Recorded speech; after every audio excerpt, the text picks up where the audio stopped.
للہ رب العالمین والعاقبۃ للمتقین والصلاۃ والسلام علی رسولہ النبی الکریم امین وعلی آلہ واصحابہ وازواجہ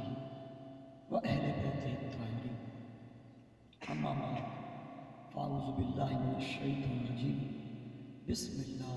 الرحمن الرحیم لا اقسم بهذا البلد وانت حل بهذا البلد آمنت باللہ صدق اللہ العظیم وصدق رسولہ النبی الکریم ان اللہ وملائکتہ یصلون علی النبی یا ایھا الذین آمنوا صلوا علیہ وسلم تسلیما اللهم صل علی سیدنا مولانا محمد وعلی سیدنا مولانا محمد وسلم وسلم والصلاة والسلام علیک یا سیدی یا رسول اللہ وعلی آلک واصحابک یا سیدی یا حبیب بلغ العلا بکمالہ کشف الدجا بجمالہ حسنت جمیع خصالہ سب مل کے پڑھو صلو علیہ قبل احترام علماء کرام معززین محتشم نعت خوان حضرات ساؤنڈ سسٹم بزرگوں نوجوانوں اور بچوں السلام علیکم ورحمۃ اللہ وبرکاتہ حضرات محترم سرائیکی اردو میں نے جو آیہ کریمہ آپ کے سامنے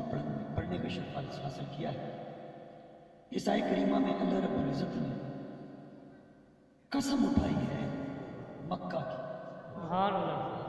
حالانکہ رب کریم ہمیں ارشاد فرماتا ہے کہ قسم صرف میری ہے اگر تم قسم اٹھاتے ہو ویسے اللہ کی قسم تو رب کی ہے اگر تم پیسے اٹھاتے ہو قسم سے تو بھی رب کی ہے یہ کسی ساؤنڈ کی قسم نہیں ہو سکتی اس مائک کی قسم نہیں ہو سکتی کسی کے سر کی قسم نہیں ہو سکتی مسلمان کے لیے قسم اٹھانا یا اگر قسم پر مکمل عمل پیرا نہ ہونا اس کا کفارہ ادا کرنے کی وجہ یہ ہوتی ہے کہ قسم خدا کی یاد رکھو اب اللہ نے ہمارے لیے قسم کس لیے چھوڑی کہ وہ میری قسم ہے جب کوئی کام کرنا ہے کسی کے شک کو دور کرنا ہے تو آپ اٹھاؤ گے قسم قسم مطلب خدا کی قسم تاکہ اگلا یقین کر جائے کہ یار اللہ کی قسم ہے لیکن حیران بات یہ ہے کہ اللہ تعالیٰ جو وحدہ لا شریک ہے علی کل شیء قدیر ہے قادر مطلق اور خالق کائنات ہے قل هو اللہ احد ہے اس کا کوئی شریک نہیں وہ کس کی قسم اٹھاتا ہے کہ مجھے شہر مکہ کی قسم اب سوچنے کی بات یہ ہے کہ شہر مکہ کی قسم کیوں رب آدم سے لے کر عیسیٰ تک پیغمبر آئے رب نے قسم کسی کے لیے قسم اپنی اسی کی اپنی قسم ہے لیکن جب سمجھ تب آتی ہے کہ اللہ تعالیٰ نے قسم کب اٹھائی فرمایا مجھے شہر مکہ کی قسم قسم اس لیے محبوب کہ تو اس میں بیٹھا کیا بات یعنی اللہ تعالیٰ نے قسم بیت اللہ کی یا مکہ کی اٹھائی رب کریم نے قسم اٹھائی تو نام محمد سبحان اللہ اقسم بهذا البلد وانت حل بهذا البلد مجھے شہر مکہ کی قسم اس لیے کہ تو اس میں موجود سبحان اللہ دیکھیں جتنے بھی انبیاء ہیں اس کائنات کے اوپر اس دنیا میں اس ورلڈ میں تو اللہ تعالیٰ نے کسی کو بھی جو رحمت کا ٹائٹل ہے رحمت کا اپنی رحمت کا ٹائٹل ہے یہ کسی کو بھی اپنی صفت ہے یہ وحدہ لا شریک کی اپنی صفت ہے الحمدللہ رب العالمین اور رحمت للعالمین بھی عالمین کے لیے رحمت بھی اسی کی اپنی ہے لیکن آدم سے لے کر عیسیٰ تک یہ صفت جو اپنی صفت رحمت کی صفت شفاعت کی صفت یہ صفت اللہ تعالیٰ نے کس کو عطا فرمائی فرمایا الحمدللہ حضور کی آمد پر حضور کے اس دنیا پر آمد آنے کے بعد فرمایا الحمدللہ رب العالمین وما ارسلناک الا رحمۃ سبحان اللہ کہ محبوب تمام عالمین کا کے لیے رب میں ہوں عالمین کو پالنے والا میں رب العالمین میں ہوں تمام عالمین کا رب میں ہوں لیکن تمام عالمین کے لیے رحمت تیری سے یعنی تیری یاد رکھیں کہ حضور نبی کریم صلی اللہ علیہ وسلم کہتے ہیں آج ہم نے کریم آقا سے کرے عالم نور مجسم صلی اللہ علیہ وسلم کی ذات کو بھولا دیا ہم میلاد میں اکٹھے تو ہو جاتے ہیں لیکن حضور کے کسی بھی ایک اسوہ حسنہ پر عمل نہیں، نبی کی ایک بھی سنت پر عمل نہیں کرتے، نبی کے کسی بھی فرمان پر، نبی کی شریعت پر عمل کرنے کی کوشش نہیں کرتے۔ لیکن حضرات محترم، میلاد کا مقصد تو یہی ہے کہ یہاں سے ہم کچھ سیکھ کے جائیں، کوئی نبی کی سیرت سیکھے، نبی کی صورت سیکھے، نبی کا حسن و جمال کی سمجھ سیکھے کہ حضور کو اللہ تعالیٰ نے کتنا حسن و جمال عطا کیا۔ اگر وہ حسن جمال پر فدا ہو جائے تو ہر زبان سے یہ نہ نکلے کہ سنا ہے آپ ہر عاشق کے گھر تشریف لاتے ہیں، ہمارے گھر بھی ہو جائے چراغ یا رسول۔ سبحان اللہ، سبحان اللہ۔ کہتے ہیں یہ تسبیح پڑھی جائے، یہ تسبیح پڑھی جائے، کوئی بندہ عشق میں پڑھے اور دن رات پڑھے تو میرے کریم آقا زیارت فرما دے، سنا ہے آپ ہر عاشق کے گھر تشریف لاتے ہیں، ہمارے گھر بھی ہو جائے چراغ یا رسول اللہ صلی اللہ علیہ وسلم۔ حضرات محترم، حضور نبی کریم صلی اللہ علیہ وسلم نے فرمایا کہ روز محشر کا میدان لگاؤ، سوا نیزے پر سورج ہوگا، اور حضور نے فرمایا سارے لوگ، کوئی پرسہ نحال نہیں ہوگا، کوئی باپ بیٹے کا نہیں ہوگا۔ حضور نے فرمایا ماں بیٹی کی نہیں ہوگی، بہن بہن کی نہیں، بھائی بھائی کا۔ حالت روز محشر کا میدان، اس لیے کہتے ہیں آج حضور کی نام محشر، حضور کی اسوہ حسنہ کو، حضور کی سیرت اور شریعت کو کہتے ہیں۔ آج لے پناہ کی، آج مدد مانگ ان سے، کل وہ نہ مانیں گے جب روز محشر تو مانگیں گے۔ حضور کی ذات کو ایمان والے سمجھتے ہیں، اے ایمان والو میں بھی اپنے نبی پر درود پڑھتا ہوں، تم بھی اس پر درود پڑھو۔ ایسا ذکر دیکھو، ایسا ہم کیا کرتے ہیں، ہمیں یہ یقین ہے کہ افضل ذکر لا الہ الا اللہ، لا الہ اللہ کے سوا کوئی معبود نہیں، یہ افضل ترین ذکر ہے۔ لیکن نظام الدین اولیاء فرماتے ہیں اللہ کے قریب افضل ترین ذکر یہ نہیں، اللہ کے قریب سب سے بڑا ذکر درود ہے نبی کے ساتھ۔ کیوں؟ کیونکہ وحدہ لا شریک ہر ایک عبادت سے پاک ہے، لیکن وہ خود بھی اور اس کے فرشتے بھی یہ ذکر کرتے ہیں۔ سبحان اللہ۔ یعنی خدا کی قربت پانے کے لیے نبی پر درود پڑھنا، اللہ تعالیٰ کی قربت پانے کے لیے تو حضور صلی اللہ علیہ وسلم کا جو مقام ہے، ان کی جو شفاعت ہے، ان کی جو اللہ تعالیٰ نے افضل و اعلیٰ مرتبہ عطا فرمایا ہے، آپ کو نور البشر بنایا،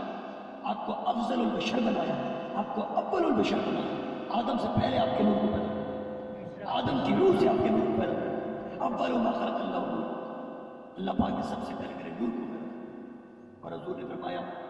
اللہ تعالیٰ نے قرآن مجید فرقان حمید میں فرمایا وَفِي ذَلِكَ أُمِرْتُ وَأَنَا أَوَّلُ الْمُسْلِمِينَ، محمد تم کہہ دو تم سب سے پہلے مسلمان۔ سبحان اللہ۔ کہ آدم سے لے کر رئیس تک پیغمبر آ، لیکن حضور صلی اللہ علیہ وسلم نے فرمایا کیا کہ تم کہو تم سب سے پہلے مسلمان۔ سبحان اللہ۔ حضور کی افضلیت سمجھ آتی ہے کہ رب نے قسم ایسے نہیں دی،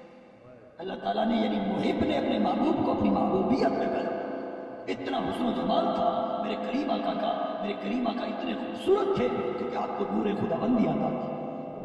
جبرائیل کو بھی نہیں ہوتا، کسی پیغمبر کو بھی وہ نور عطا ہے جو محمد عربی کو نور عطا ہے، جو واحد اللہ شریک کا نور ہے۔ زمین پر کھڑے ہو کے موسیٰ علیہ السلام اللہ کے دیدار کی تجلی کو برداشت نہیں کر سکتے، اور نور مصطفیٰ اپنے جسم کے اندر کے ساتھ اس مقام پر پہنچے جو لا مقام ہے، جبرائیل کے پر جلتے ہوں میرے محمد عربی کا نارائن پہنچتے ہیں۔ نعرہ تکبیر، نعرہ رسالت،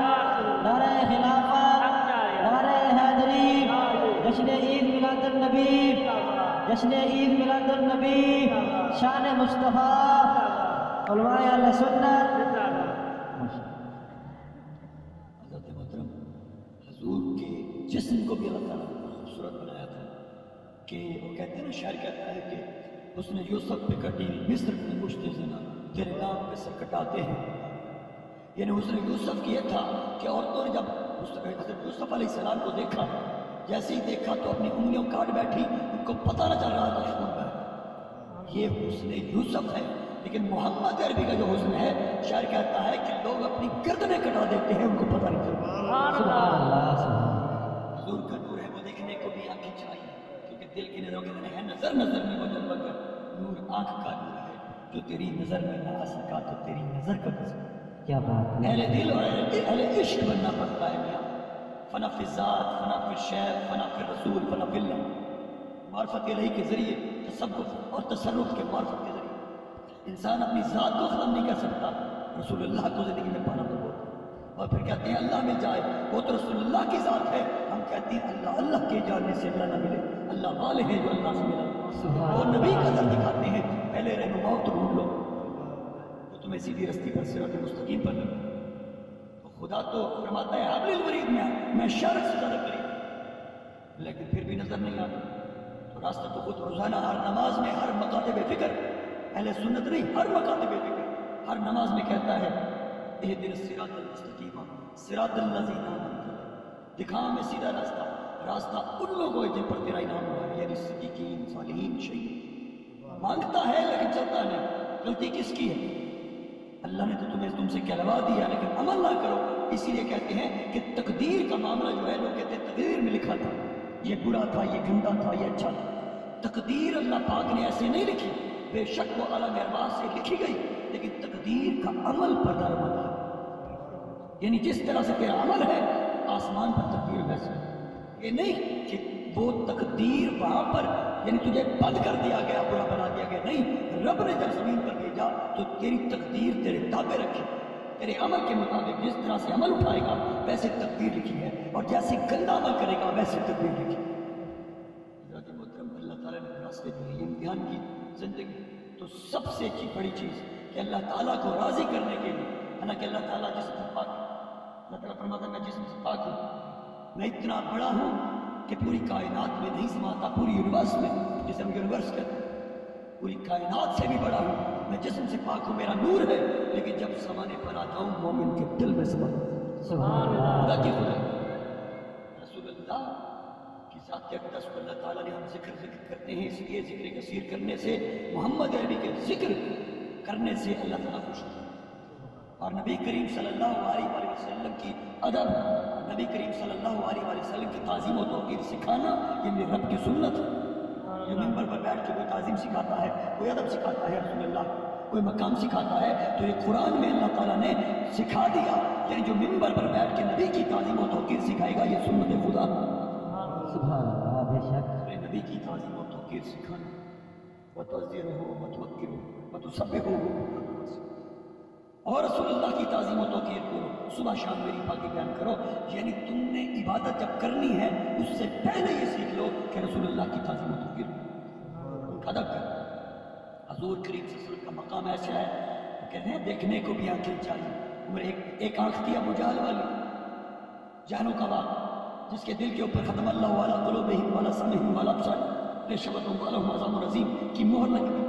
اللہ نے فرمایا بابو اس کو چھوڑ دے، اس کی آنکھوں پر پٹی ہم نے کر دی ہے، دل پر مہر کر دی، سیدھی بات بیان نہیں کرے گا، سخت ترین عذاب لکھا ہے اس میں۔ حضرت محترم، اور ایک آنکھ عمر فاروق کی تھی جس کو حضور نے خود مانا، میرے بعد محمد نبی ہوتا تو میں ہوتا۔ سبحان اللہ۔ آپ فرماتے ہیں کہ 14ویں کی رات تھی، چاند اپنے پورے زور پر تھا 14ویں کی رات کا، حضور کریم صلی اللہ علیہ وسلم ٹیلے پر موجود ہیں، ذکر و اذکار کی محفل شروع ہے، صحابہ کرام موجود ہیں، آپ فرماتے ہیں میں کبھی والضحیٰ واللیل کے چہرے کو دیکھتا ہوں، دیکھنے کو آنکھیں چاہیے، دل کی آنکھیں، آپ فرماتے ہیں میں حضور کے چہرے کا نظر دیکھتا ہوں، اور کبھی میں 14ویں کے چاند کو دیکھتا ہوں، کبھی میں حضور کو پھر دیکھتا ہوں، پھر 14ویں کے چاند کو دیکھتا ہوں، میں نے محسوس کیا کہ وہاں پر جتنی بھی روشنی پھیلی ہے وہ والضحیٰ واللیل کے چہرے کی ہے، اور حضور کے چہرے کی روشنی جتنی پھیل رہی ہے چاند کی روشنی اس کے سامنے مدھم پڑ رہی ہے۔ سبحان اللہ، بے شک اول ما خلق اللہ، یا جابر اللہ تعالیٰ خالق قبل شاید نبی جی قبل، اے جابر اللہ پاک نے سب سے پہلے میرے نور کو اپنے نور سے بنا، یعنی کسی کو بھی یہ نور عطا نہیں ہے۔ نبی کریم صلی اللہ علیہ وسلم آسمانوں سے جہاں پر جبرائیل کے پر